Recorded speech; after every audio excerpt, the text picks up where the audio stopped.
Your federal resume looks impressive on paper, but when you send it to private companies, it just unlives. It's not that you're not qualified, it's that your language doesn't translate, and that's exactly what's costing you interviews. I'm going to show you my actual federal resume and how I turned it into a 2-page magnet. The resume wasn't broken, the language was. So today, I'm going to show you how to turn that wall of government text into a resume that actually gets read. You'll learn how to translate federal jargon into clear value, target private roles that pay for your skills, tell your story even if it's classified, protect benefits while negotiating pay, and why shorter resumes get seen faster. Stay with me. By the end, you'll never write your resume the same way again. Here's the #1 mistake I see writing for USA jobs instead of recruiters. Federal resumes are written for HR compliance. Private sector resumes are written for human attention. Before we shorten my 4-page federal resume, we've got to decide what to keep, what to translate, and what to cut. That's where this color key system comes in. Green means keep clear, leadership, measurable results.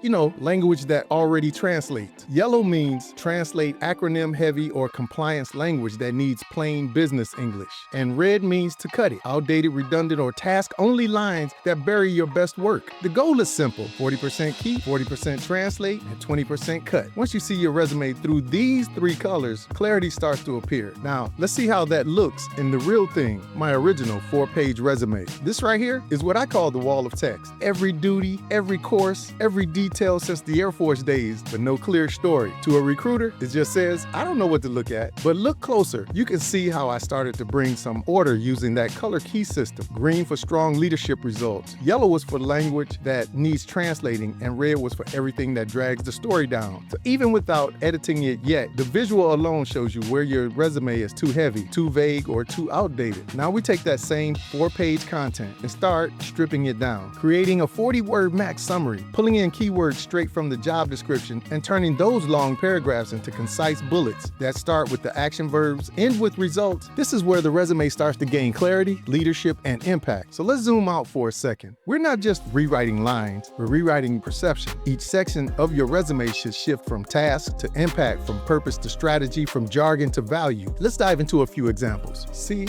before is procedural. As you can see, led law enforcement patrol teams. After are results. Led enterprise emergency response programs protecting 30K plus personnel across multiple secured sites. Built and tested crisis protocols adopted by multiple agencies. Now let's see what happens when you move from managing people to managing systems and outcomes. Before is just a list of duties. After, a strategic snapshot. Managed 12 plus security, technology, and operations projects from design to rollout. Improved screening throughout by 25% across 3 facilities. See how that line went from procedural to strategic? Finally, the integration piece where technical meets business impact. Before, pure jargon. After, real-world value. Built interagency training with local responders and the Army Corps. Increased readiness and communication speed during incidents. You see the pattern? Each rewrite pulls you out of the government bubble and drops you into the language that private sector understands instantly. Once your resume speaks plain language, the next question is, who's actually willing to pay for those skills? Because translating words is just the first step. Now you have to translate value. Let's see where that lands in the private market. A lot of feds think their only move is another badge job, but that's not true. Your skills are gold. They're just wrapped in acronyms. Your federal position as a security officer in the private sector translates to risk manager, corporate security, or background investigator. As a program analyst in the federal sector, you'd be a project manager, operations manager, or a business analyst in the private sector. If you were a contract specialist in the federal sector, you could be a procurement manager, a vendor manager, or a compliance officer in the private sector. Small language change equals huge market shifts. You're not boxed in. Your skills translate farther than you think. Just think about it. It's all about how you articulate the wording and the equivalent qualifications that match your skills. Now, some of you are thinking, yeah, but I can't even talk about what I did. Let's tackle that next. It's all about telling your story when it's classified. This is where a lot of federal workers freeze up. I can't list my best projects because they're classified. I get it, but silence kills your story. See, when you leave blanks, recruiters don't think top secret. They think unclear. You can protect the mission and still show results. For example, led 15-person team across complex missions. Cut response time 30% under strict security rules, or directed cyber projects that boosted system uptime by 22%. Furthermore, closed 40 high-risk cases with 0 compliance failures. No security spill, and your impact is loud and clear. Now that you've talked about what you you have done, let's talk about what you stand to gain. Every Fed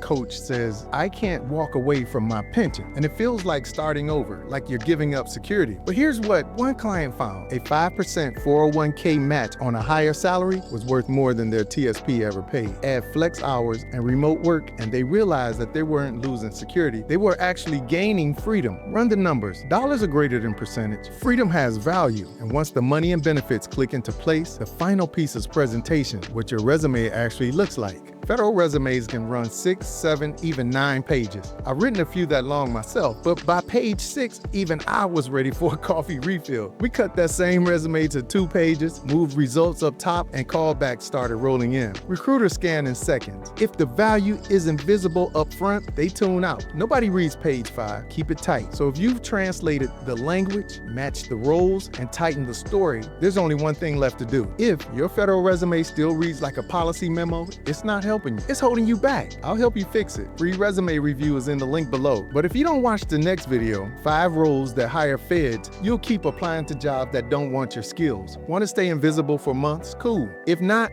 watch the next video and stop wasting applications. I'll see you there, right here. Let me tell you why this matters to me. See, being a former federal employee, I understand, especially with DOD, we're so caught up in our military jargon, it bleeds into our federal service. So when we do try to readjust fire and go out into the civilian job market, it doesn't always translate into what we've actually done, especially when we left the military to when we joined forces with the federal civilian sector. Being in that lifestyle since we were teenagers into our seasoned adulthood, it's kind of hard to translate all that. And people find it very difficult to do. And why it matters to me is because I've been there, done that. I want to see the federal employees transfer their federal sector experience. I want to help them translate that into what they can become and be. Because oftentimes the civilian sector, and I've had so many friends that have done it, left a federal position. I was like, man, why would you do that? Why would you give up your federal benefits? It was because I was so afraid to give up mine. However, because I thought it was my identity, but it wasn't. Actually, to be quite honest, I could have done a lot better and gotten paid a lot more for my experience if I'd have left the federal position. And I didn't. I let myself get pigeonholed. It wasn't about the money, it was about the benefits and the whole totality of it. Well, I would have been able to experience that same thing in the civilian sector, and ultimately there would have been more to offer me, not just benefits, but other types of compensation that you wouldn't be offered in the federal position, in the federal system. So I think I lack confidence too at the same time. So I've seen too many federal workers like myself who lost confidence just because I didn't know how to translate my value, and I just stayed in with what I know. But you know, I didn't realize I didn't need to start over. I just needed to be understood. And that's where I want to take others. You don't need to start over. You need to be understood. And if I knew then what I know now, I would have been able to do that. So anyway, I'm taking my training and my skills and my education and I'm pouring it into people that don't know like I didn't know. That's why this is so important to me.